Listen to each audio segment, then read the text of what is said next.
Assalamualaikum warahmatullahi wabarakatuh. Selamat malam dan salam sejahtera untuk semua. Puji dan syukur saya ucapkan kepada Allah Subhanahu wa taala, yang mana saya masih diberi kesehatan, kesempatan dan juga kelapang waktu sehingga saya bisa membuat video presentasi mengenai uji hipotesis. Selalu berkata salam saya adekan kepada Nabi Muhammad SAW. Semoga saya selalu mendapatkan syafaatnya dan berakhir kelak amin amin. Yang terhormat musim pengampu mata kuliah statistik pendidikan Ibu Sri Ramadhani SPDMSI. Baik, sudah saya ke pemaparan materi mengenai uji hipotesis.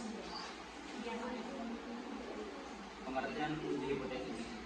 Hipotesis merupakan salah satu konsep fundamental dalam statistik yang berfungsi sebagai dugaan sementara mengenai suatu keadaan atau hubungan antar variabel yang akan diuji kebenarannya melalui data dan analisis statistik.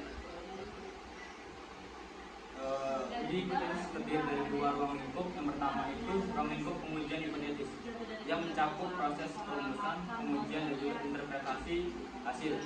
Kemudian ada proses ini meliputi langkah-langkah seperti menentukan jenis data, memilih uji statistik yang sesuai, menetapkan tingkat signifikan, dan juga menginterpretasikan nilai statistik serta p-value. Berikut adalah langkah-langkah dalam uji hipotesis. Yang pertama itu menyusun hipotesis 0 atau H0 dan juga hipotesis. Yang kedua itu alternatif atau H1. Yang ketiga menentukan tingkat signifikan. Kemudian yang keempat itu memilih uji statistik yang sesuai. Kemudian menghitung nilai statistik dan juga pengetahuan value. Kemudian mengambil keputusan dan yang terakhir itu menafsirkan hasil. Nah, ada perbedaan dalam uji hipotesis. Yang pertama itu dari uji hipotesis T dan juga uji hipotesis Z. Nah, ini merupakan dua metode statistik yang umum digunakan dalam pengujian hipotesis. Namun keduanya memiliki karakteristik dan juga penggunaan yang berbeda. Menurut Grasseter dan Wallnau tahun 2023 dan penelitiannya mengungkapkan bahwasanya perbedaan utama terletak pada aspek berikut. Aspek pertama itu adalah ukuran sampel. Uji T digunakan ketika ukuran sampel kecil, biasanya N kurang dari 30, dan varians populasi tidak ditentukan. Uji ini juga digunakan ketika data tidak memenuhi asumsi atau perakiraan normalitas secara sempurna, meskipun dalam banyak kasus data distribusi itu normal. Kemudian ada uji Z digunakan ketika ukuran sampel besar, N lebih besar dari 30, dan varian populasi diketahui. Penggunaan uji Z juga lebih tepat jika data distribusikan normal dan varians diketahui secara pasti. Kemudian itu ada pengetahuan varians populasi. Uji T tidak memerlukan pengetahuan tentang varians populasi karena varian tersebut diestimasi dari sampel. Untuk uji Z memerlukan pengetahuan pasti tentang varians populasi yang jarang terjadi dalam praktik penelitian pendidikan. Nah, berikut adalah rumus dan juga interpretasi atau ruang lingkup dalam uji hipotesis. Yang pertama itu ada rumus uji Z. Melibatkan perhitungan t-score berdasarkan selisih rata-rata sampel yang diambil dan rata-rata populasi yang diambil, dibagi dengan simpangan baku sampel dan akar dari jumlah sampel. Kemudian itu ada uji Z. Menggunakan rumus Z-score yang didasarkan pada distribusi nomor standar dengan perhitungan yang lebih sederhana jika variasi diketahui. Berikut adalah contoh penggunaan dari uji hipotesis. Yang pertama itu adalah uji T. Contohnya digunakan untuk membandingkan hasil belajar dua kelompok kecil siswa yang berbeda, misalnya seperti kelas A dan kelas B dengan data hasil ujian yang tidak diketahui varian secara pasti. Nah, untuk contoh yang kedua, uji Z cocok digunakan dalam penelitian besar.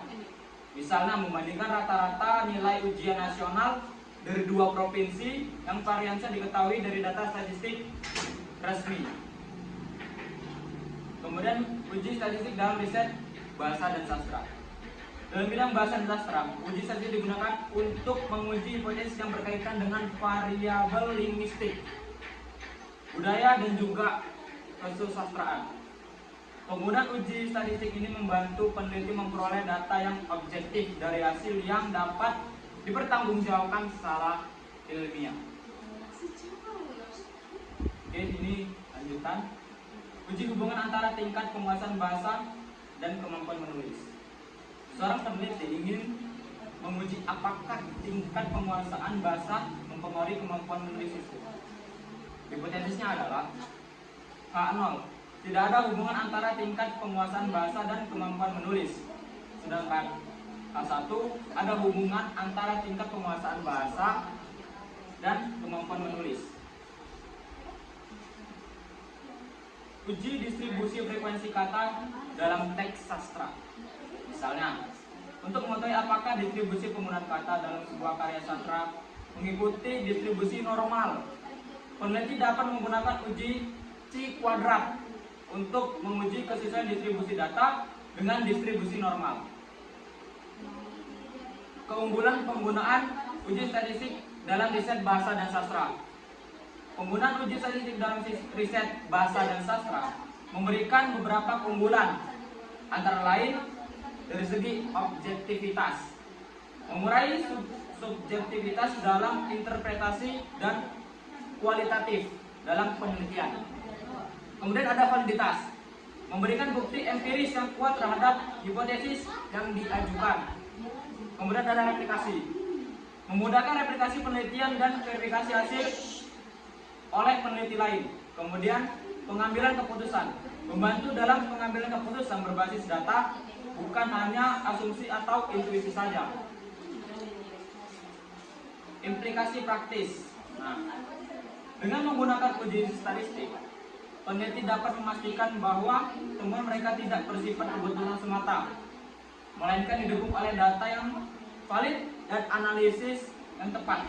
Hal ini sangat penting dalam bidang bahasa dan juga sastra, di mana interpretasi atau ruang lingkup seringkali terikat dengan aspek subjektif, sehingga pengujian statistik menjadi alat yang memperkuat keilmian di dalam sebuah penelitian.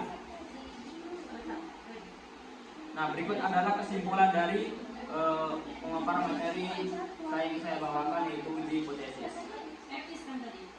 Dapat disimpulkan bahwasannya pengertian dan ruang lingkup pengujian hipotesis sangat penting dalam penelitian pendidikan dan bidang lainnya.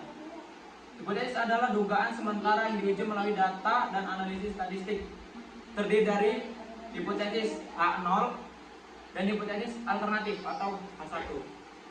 Langkah-langkah pengujian hipotesis meliputi merumuskan H0 dan juga H1 secara spesifik atau lebih detail lagi, menentukan tingkat signifikan, memilih uji statistik yang sesuai, menghitung nilai statistik dan juga p-value, mengambil keputusan berdasarkan p-value, dan menafsirkan hasil secara ilmiah.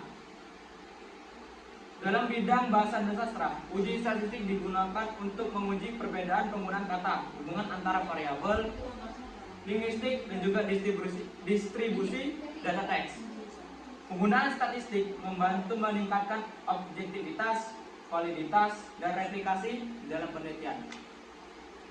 Mungkin sekian presentasi dari saya. Lebih dan kurangnya saya mohon maaf. Jika ada salah kata, saya mohon maaf. Dan juga pada proses manapun. Saya sudahi. Bila itu saya. Wassalamualaikum warahmatullahi wabarakatuh.